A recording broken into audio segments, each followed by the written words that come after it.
Good morning, guys. Top of the morning to you.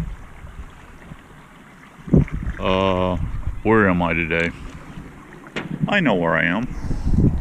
I'm on Dunedin Causeway watching the sun come up. Yep. Got the old pole out.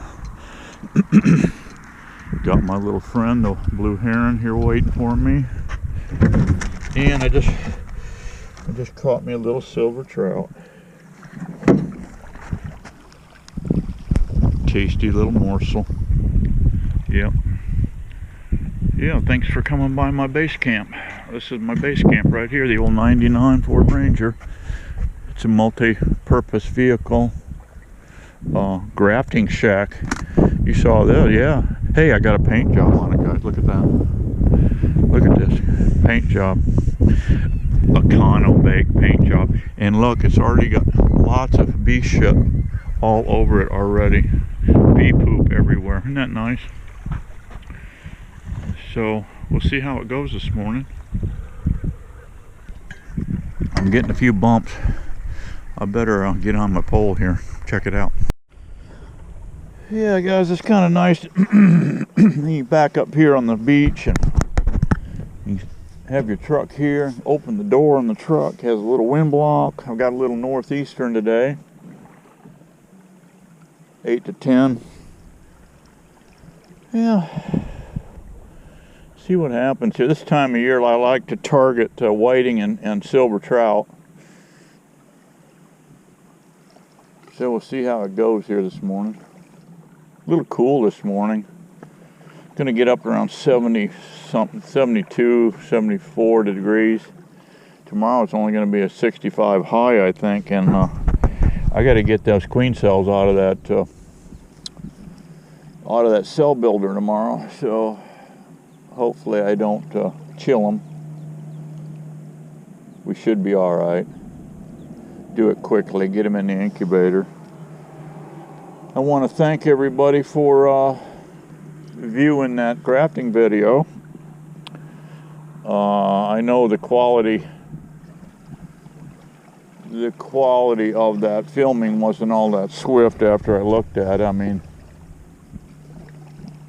the angles on the shots and all, and wasn't all that swift. So I just need to get me a nice, good-looking blonde, about maybe 25 to 30, you know, to do all my filming. I can just do the work and talk, and she can walk around, you know, by me and do all the filming, you know. You think Miss Daisy will go for that, guys? Probably not. So anyway, I need to get sweetened up on my videoing techniques a little bit here, and we're going to be doing a lot of grafting throughout the summer. We're going to try to build up as many nukes as I can. I'm getting a few bumps here on this thing. Would be nice to take home a batch of good eating fish today. There's two guys out there, guys, on a paddleboard right out there with a little electric troller on that thing. I'll tell you what, this water, guys, is not very, it's only about 68 degrees. You fall in that drink out there, they're going to have a fun time with that. Sitting on that little paddleboard. There's another group right over here. I've got one guy he's fixing to launch a kayak. So anyway, yeah, I appreciate you guys watching that video. Hope you learned something. This grafting thing is pretty cool. I'm learning stuff all the time. Boy, they're really hammering my line, guys. Yeah, like with anything, you know, it's a big learning curve. And I learned in past, this is the first time I've used the German tool. Friend of mine, he's a commercial guy. He runs around 800 colonies, and he does all of his own grafting when he can. He's so busy that it's ridiculous, you know. You can imagine running that many colonies. And Actually, he said he'd buy up everything I produce. But he uses the German grafting tool. And what I discovered by doing that, wow, I just had a big hit. You need to prime. You really do need to prime. I don't know. I guess you could dry graft with a German tool if you could catch them just right, and you know, you have to cantilever those larvae, and I mean by cantilever, and have half the larva hanging out over the hook, to where when you set it down, it'll touch, you know, the bottom of the cup, and then you can twist your tool and come off of it. But it's so sweet with by wet grafting that the larva just basically floats off. When you dip it down in that royal jelly, it floats off the end of your little tool. So anyway, yeah, we'll have some more videos on grafting. It's very simple to do, and you guys, you know, cells run. If you buy them, they're running. You're going to run you $4 a piece, and most guys want you to buy 20 cells at a time. You know, $4 a piece. So you're racking up some money there, and you can make them for whatever cost of the cup is. I mean, you can buy. They're only like, I think, $10–11 per 100. I just ordered from Man Lake 200 of the smoke-colored ones. I like the smoke-colored ones because you can, you know, you can see them easily down in there. I also bought a quick mite check deal. It's a little wash cup device that Man Lake sells, and that's kind of cool. I bought one of those. I bought some more frames, wood frames with black plasticell in them. So you guys order from Man Lake, always order $100 plus, because they're gonna nail you for shipping charges, and you get free shipping on anything over 100. So that's the only sensible way to do it. All right, guys, if I catch a fish, I'll show you what I'm doing here.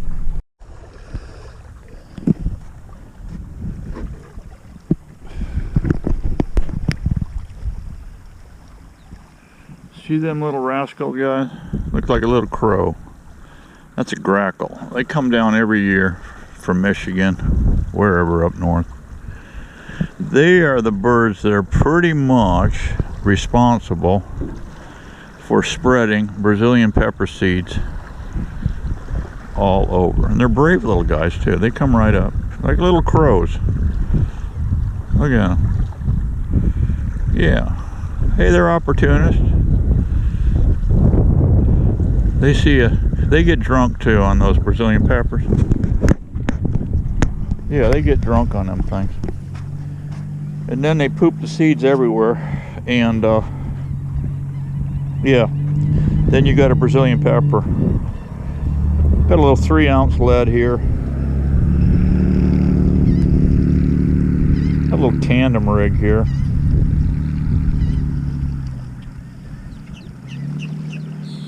Boy, this weight here's seen some mileage. It's all beat up.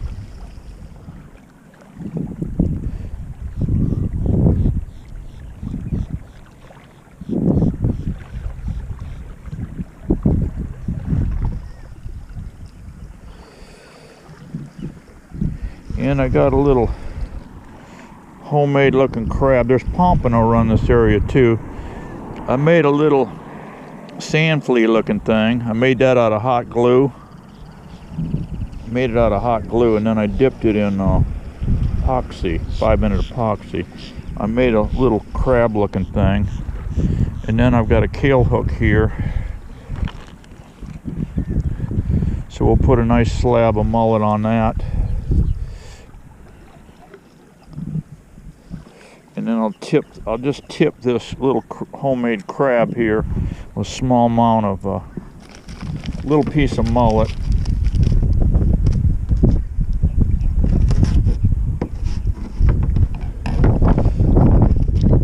Just a little piece of mullet for smell. Pompano are excellent eating, and they're also running the beaches this time of year. So we'll see how it goes. Yeah, how I made that little crab, sand flea crab, I took a empty pistachio hull and I set it on a piece of foam that was steady. And I set my hook in there, and I filled that pistachio nut up with hot glue. And then once it's set up, then I painted it white, let that set up, and then I dipped it in 5-minute epoxy. So that's how you can make a sand flea. Sand fleas are getting to be hard to come by. Everything's getting to be hard to come by, guys. I tell you, I've watched our fish stocks decline. I started fishing as a young little whippersnapper in the 50s. So I've fished this entire area since the 50s, and I have commercial fished it. I've gill netted, I've commercial stone crabbed, I've commercial blue crab. And look at this guy coming in here. He's gonna run right over my line. I'm out there, right where he's running. I gotta reel in. Maybe I don't. I'll wait and see. Maybe he'll cut me off. It's a nice looking rig he's got there.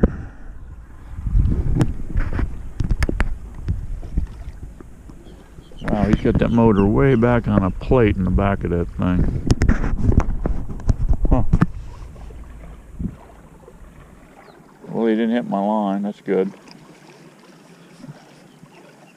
Yeah, I've watched these fish stocks, guys, decline, and it's getting to a very scary point. It's overfishing, it's pollution. We've got all this development all on the water here. You know, you've got leaky sewage, water, you've got runoff from the vehicles, pesticides, poison. Every one of these fancy $1-million homes here, they can't have the standard Florida Bahia grass. They have got to have the high-end St. Augustine grass. Well, what do you get with that? You get a pest problem from hell with that, and you get grubs, all kind of stuff, chinch bugs.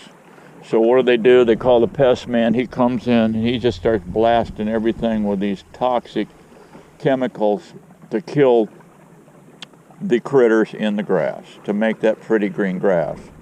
Whereas you had Bahia grass, it's virtually bulletproof, but it doesn't look all that great, okay? So when you're a millionaire, you can have the high-end stuff, but what are you doing with it? You're polluting the water. All these chemicals are running off these yards. We're actually just killing the sea. Now I understand all the seagrasses are dying. We have manatees dying, guys, manatees, and those are a protected species, and they multiply pretty good. But the problem now is they don't have enough food to eat, so now they're dying. So the problem just keeps going on and on and on, and I don't know where the end is, guys, but it doesn't look good. I hate to be the bearer of bad news, and I like to think positive, but it's actually getting at a scary point. And the fish stocks, back in the early day, guys, by right now, I've been here, an hour and a half now, I would have had enough fish in my truck for a nice meal, pack it up and go home. There's a lot of small stuff out here, but our fish stocks have just fallen unbelievably. So I don't know the solution. I think maybe the guy upstairs is going to flush this toilet bowl one day in the near future. I don't know. Just my take on it. But enjoy it while we can, but things don't look good. All right, guys. Got a little pinfish on my little homemade pistachio nut sand flea.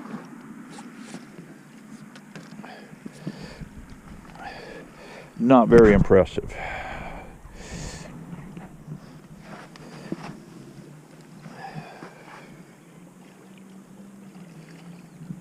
Let me feed this blue heron. You ready for this, guys?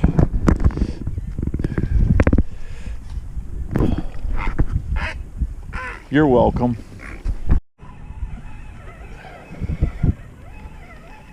Got something, guys. Don't feel very big though.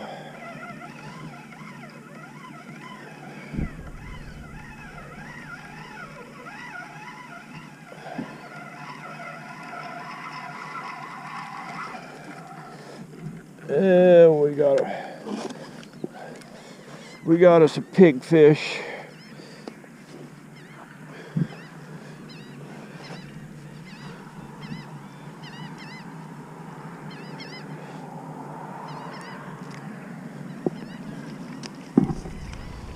Fight over it, guys, fight over it.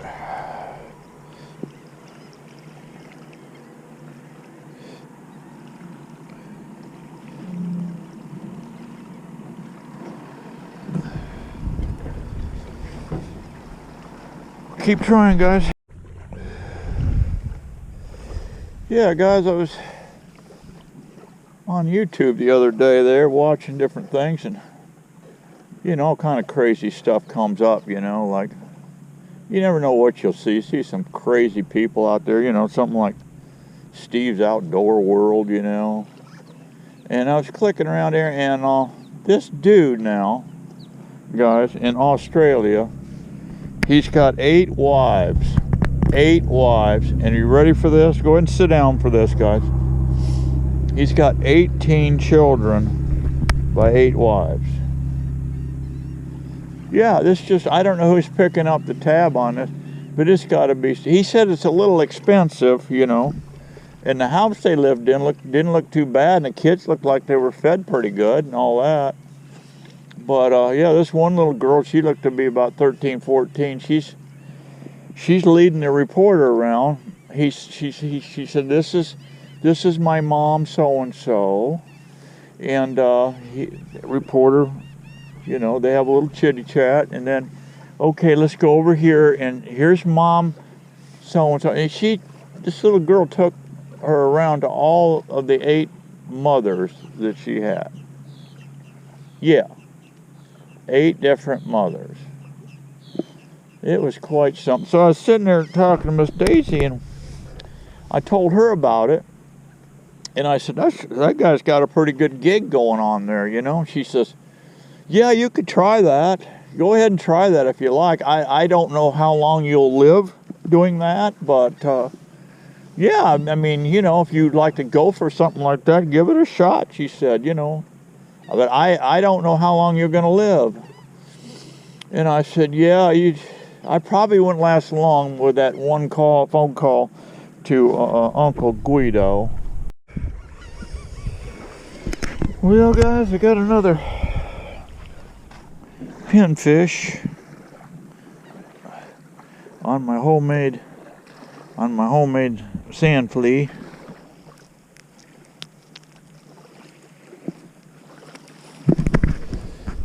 Boy, well, you're welcome. Yeah.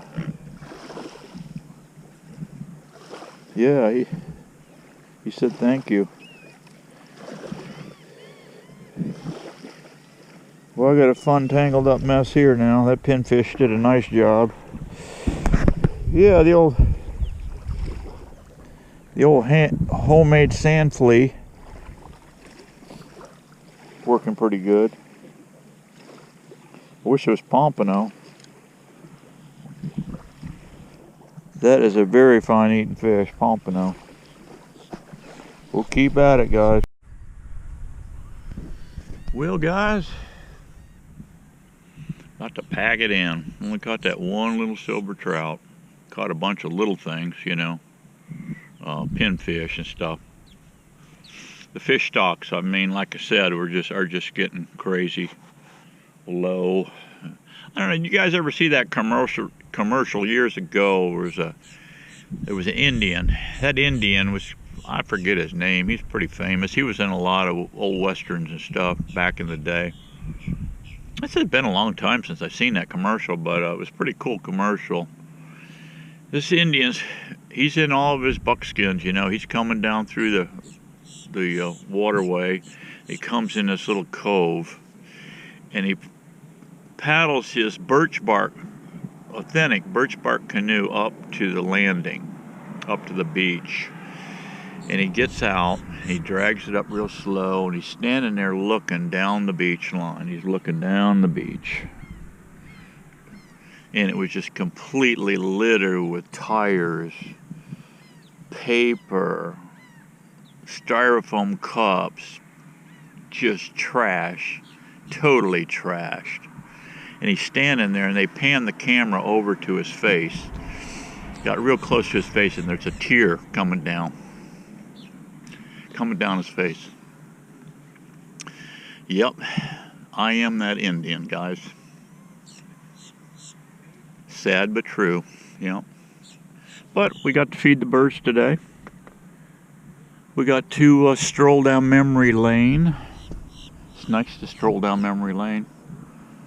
That's what you do when you get to be an old fart like Steve-O. You stroll down memory lane a lot. But anyway, yeah, I'm glad you guys came by. And tomorrow, let's get into that beehive. It's going to be cool. We got to work fast. I think this cool snap here, this honest right now, is about it. You start getting into middle end of in March and getting into April in Florida, you start getting warm, and it starts going to get. Then we're going to be back into beekeeping hell heat real soon. It's the way we roll. It's the way we're going to have to go. So no need to complain about it. Just get out there and get her done, you know. I'll see you guys on the next one. Be happy.